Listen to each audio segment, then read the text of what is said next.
Imaginez un instant. Vous rentrez chez vous après une longue journée de travail. L'air est calme, peut-être trop calme. Vous la voyez, assise sur le canapé, le regard perdu dans le vide, ou fixant l'écran de son téléphone. Elle vous sourit, un sourire qu'elle a l'habitude de vous donner, mais quelque chose a changé. Ce n'est plus le sourire qui réchauffait votre cœur, c'est un sourire mécanique, une politesse apprise. Vous lui demandez si tout va bien, elle vous répond d'une voix douce, presque trop douce. Oui, mon amour, tout va bien, je suis juste un peu fatigué. Mais au fond de vous, un frisson vous parcourt. Un doute s'immisce, une certitude silencieuse et terrifiante. Le lien est rompu.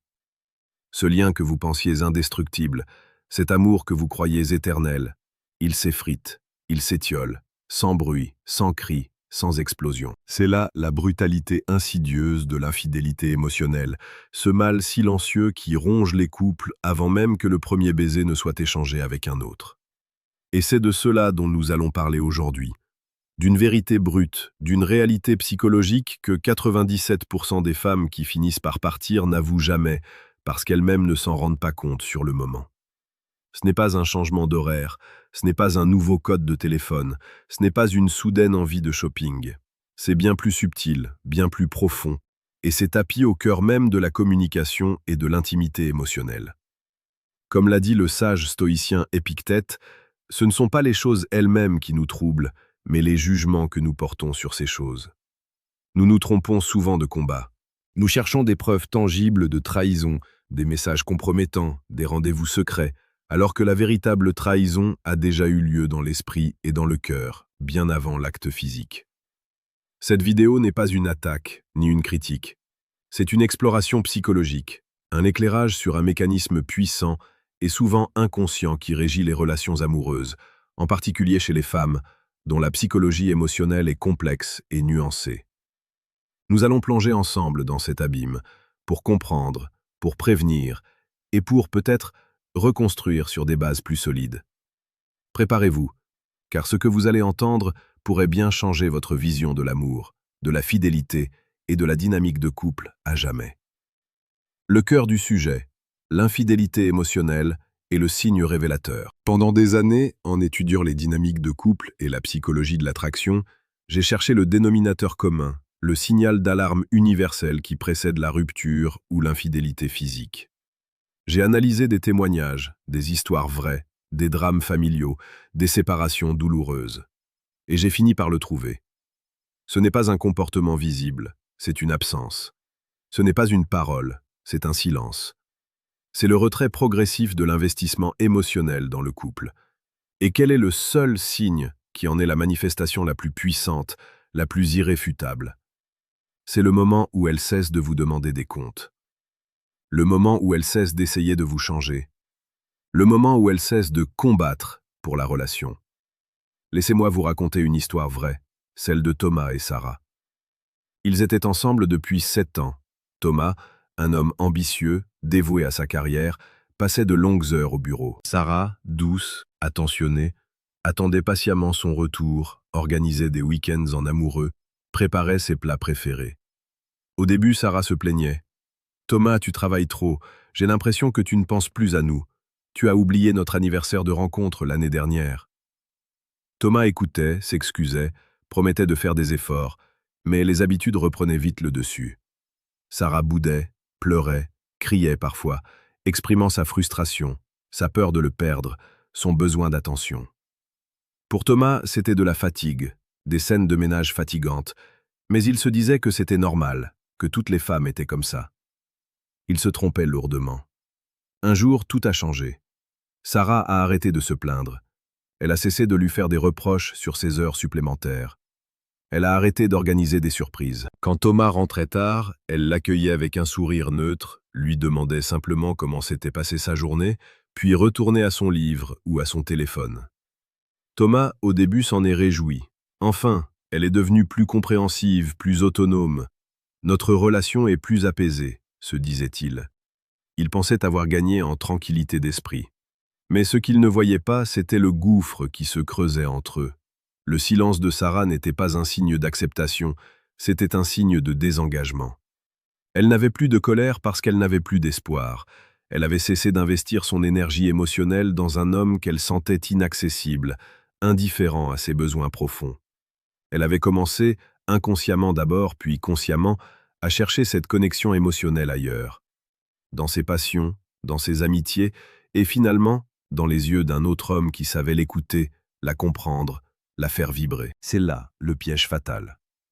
Pour beaucoup d'hommes, le conflit est perçu comme une menace, une attaque. Mais pour une femme, le conflit est souvent une tentative de reconnexion. C'est sa façon de dire « je tiens à toi, je tiens à nous, et je souffre de ne plus nous sentir alignés. Je me bats pour que ça change, car je crois encore en nous. » Tant qu'elle se plaint, tant qu'elle cherche à vous corriger, tant qu'elle exprime sa frustration, c'est qu'elle est encore là, avec vous, investie, pleine de l'espoir que les choses s'améliorent. Elle vous offre, sous forme de critique, les clés de son cœur. Mais le jour où elle capitule, le jour où elle se retire dans son propre monde, le jour où elle cesse de faire des histoires pour des futilités apparentes, c'est ce jour-là qu'elle commence à partir. C'est ce jour-là qu'elle commence, sans même s'en rendre compte, à s'éloigner émotionnellement, à construire une vie intérieure dont vous êtes exclu. Elle ne vous quitte pas physiquement tout de suite, par confort, par habitude, par peur de l'inconnu, ou simplement pour préparer son départ en douceur, mais le lien le plus précieux, la connexion du cœur, est déjà rompu. Et quand elle partira enfin, elle le fera sans bruit, sans cri, sans explosion, laissant l'homme stupéfait, dévasté, se demandant ce qu'il a bien pu faire de mal, lui qui pensait que tout allait pour le mieux depuis que sa femme était devenue si raisonnable. Prendre conscience de ce mécanisme, c'est le premier pas vers une relation plus saine, plus épanouissante, où l'on ne se contente pas de coexister, mais où l'on cultive activement l'amour et la complicité. Mais pour aller plus loin, pour développer cette force intérieure, cette sagesse stoïcienne qui permet de naviguer dans les eaux tumultueuses des relations sans perdre son cap, je vous invite à découvrir un outil puissant. Vous trouverez en description, au deuxième lien, un livre qui a changé la vie de nombreux hommes, le Manuel brutal du stoïque. C'est un guide pratique, direct, pour cultiver la résilience, la clarté d'esprit et l'intégrité face aux défis de la vie moderne. Cliquez sur le deuxième lien en description pour le télécharger gratuitement et commencer votre transformation. La psychologie du phénomène et son impact sur le cœur de l'homme. Le cœur d'un homme est un temple d'ambition, de rêve et de conquête.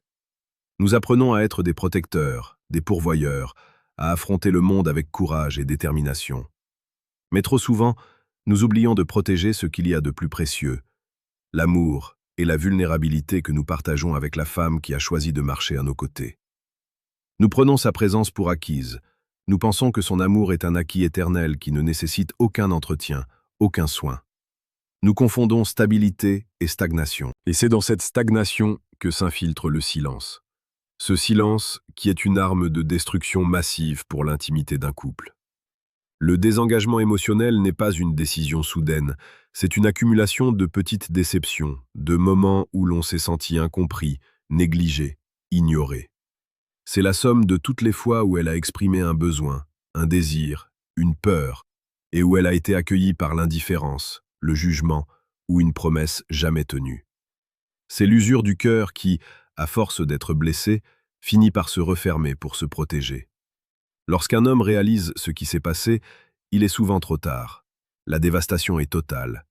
Ce n'est pas seulement la perte d'une femme, c'est la perte de l'illusion d'une relation heureuse.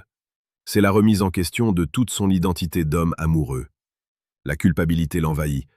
Comment n'ai-je pas vu? Pourquoi n'ai-je pas écouté?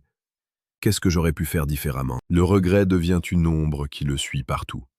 Le cœur, qui était plein de fierté et de confiance, se retrouve brisé, impuissant face à une réalité qu'il n'avait pas vue venir.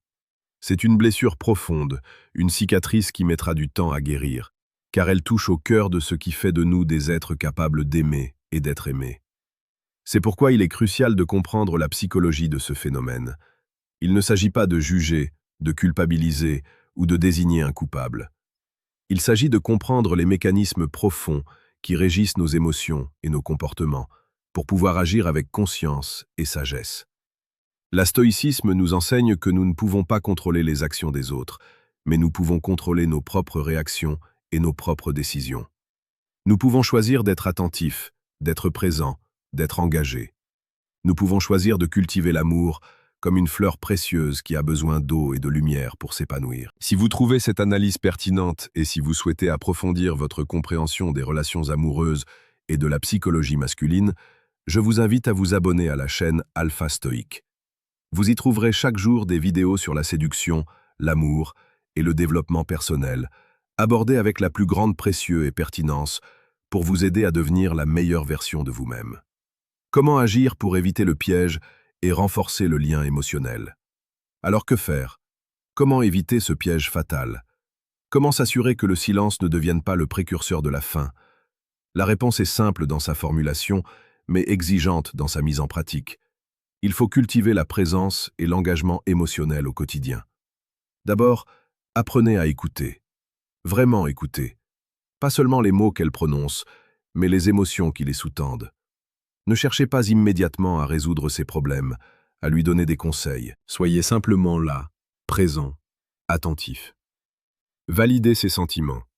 Je comprends que tu te sentes ainsi. C'est normal d'être frustré. Offrez-lui un espace sûr où elle peut s'exprimer sans crainte d'être jugée ou rejetée. Rappelez-vous que derrière chaque critique, derrière chaque plainte, se cache souvent un besoin non satisfait, une demande de connexion, une preuve d'amour. Ensuite, soyez proactif. N'attendez pas qu'elle vous demande de l'attention. Soyez à l'initiative de moments complices. Un dîner surprise, une promenade à deux, un message tendre dans la journée, un geste attentionné sans raison particulière. Ces petites attentions, accumulées au fil du temps, construisent un rempart solide contre le désengagement émotionnel. Elles sont les preuves tangibles que vous tenez à elle, que vous pensez à elle, que vous êtes investi dans la relation. Cultivez également la communication ouverte et honnête. Parlez de vos émotions, de vos besoins, de vos peurs. N'ayez pas peur de la vulnérabilité. Contrairement à ce que l'on pourrait penser, la vulnérabilité n'est pas une faiblesse, c'est une force. Elle permet de créer un lien d'intimité profonde où l'on se sent accueilli et compris dans sa totalité. Elle désarme les défenses et favorise l'empathie. N'oubliez pas d'investir dans votre propre développement personnel. Un homme qui s'aime et se respecte est plus à même d'aimer et de respecter sa partenaire. Travaillez sur vos propres émotions, sur vos propres insécurités. Apprenez à être heureux seul, pour pouvoir partager votre bonheur avec l'autre, sans dépendance excessive. La stoïcisme est une philosophie précieuse pour développer cette force intérieure, cette autonomie émotionnelle qui permet de naviguer dans la vie avec sérénité et clarté d'esprit. Enfin, rappelez-vous que l'amour est un engagement quotidien. Ce n'est pas un sentiment éphémère, c'est une décision consciente et renouvelée chaque jour de prendre soin de l'autre, de cultiver le lien qui vous unit, de traverser les tempêtes ensemble. C'est un travail de patience, de persévérance et de dévouement. C'est la plus belle et la plus exigeante des conquêtes. Nous voici arrivés au terme de cette exploration. Nous avons voyagé au cœur de la psychologie féminine, exploré les mécanismes insidieux du désengagement émotionnel et découvert le seul signe qui précède le départ silencieux, la fin de la lutte pour la relation. Cette vérité est brutale, elle est percutante, mais elle est aussi porteuse d'espoir. Car une fois que nous sommes conscients de ce mécanisme, nous avons le pouvoir d'agir. Nous avons le pouvoir de choisir la présence plutôt que l'indifférence, l'écoute plutôt que le jugement, l'engagement plutôt que la stagnation. Nous avons le pouvoir de cultiver l'amour comme un bien précieux qui nécessite soin et attention au quotidien. Le stoïcisme nous enseigne la distinction entre ce que nous pouvons contrôler et ce que nous ne pouvons pas. Nous ne pouvons pas contrôler les émotions de notre partenaire, mais nous pouvons contrôler nos propres actions, nos propres décisions et notre propre investissement dans la relation. C'est là que réside notre véritable pouvoir, notre véritable liberté. Que cette vidéo soit le point de départ d'une réflexion profonde sur votre couple, sur vos relations, sur votre propre engagement émotionnel. Que le silence ne soit plus un signe d'éloignement, mais une invitation à une reconnexion plus profonde. Que chaque mot, chaque geste, chaque regard soit imprégné d'amour et d'attention. Que vous cultiviez la résilience, la clarté d'esprit et l'intégrité face aux défis de la vie moderne. Si cette vidéo vous a touché, si elle vous a apporté un éclairage nouveau sur votre vie, Je vous invite à laisser un commentaire pour partager vos réflexions, vos expériences et vos propres découvertes. Votre témoignage peut aider d'autres hommes à mieux comprendre et à mieux naviguer dans leurs propres relations. N'oubliez pas non plus de vous abonner à la chaîne Alpha Stoïque pour ne rien rater des prochaines vidéos sur la séduction, l'amour et le développement personnel, abordées avec la plus grande précieux et pertinence. Merci de m'avoir écouté jusqu'au bout. Votre temps et votre attention sont précieux. Allez de l'avant, avec courage, avec conscience, avec amour. Et rappelez-vous, le véritable pouvoir réside dans la maîtrise de soi et dans la capacité à cultiver des liens profonds et épanouissants avec ceux que nous aimons. Soyez l'architecte de votre propre bonheur.